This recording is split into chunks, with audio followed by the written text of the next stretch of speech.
ഇപ്പൊ ഈ ചെറുപ്പക്കാരുടെ തലമുറ എടുക്കാനാണെങ്കിൽ നമ്മളെയാണല്ലോ മച്ചമ്പി. ഇപ്പോഴും അമ്മമാര് പെണ്ണ് കയറി വരുമ്പോ ചോദിക്കുന്ന ഒരു ചോദ്യത്തിൽ ഒന്നാണ്, നിനക്ക് വല്ലതും ഉണ്ടാക്കാൻ അറിയാവോടി കൊച്ചേ? ഈ അറിവ് എവിടെ നിന്ന് കിട്ടി?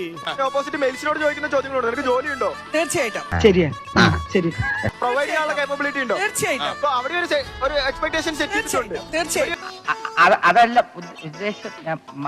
എക്സ്പെക്ടേഷൻ സെറ്റ് അതെ. Certain jobs. അതെ. അങ്ങനെ പറഞ്ഞു കൊടുക്കണ രമണ. ഭാഗ്യം എല്ലാവർക്കും ഭക്ഷണം കഴിക്കേണ്ടതാണ്. അത് പുരുഷനും സ്ത്രീക്കും ഒക്കെ ചെയ്യാം. ഓഹോ ആണല്ലേ.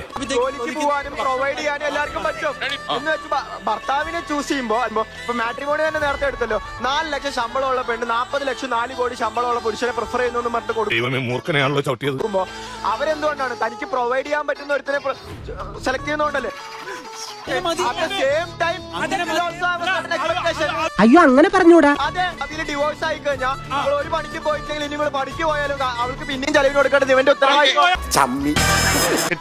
മുതലും പലിശ ചേർത്ത് കിട്ടി.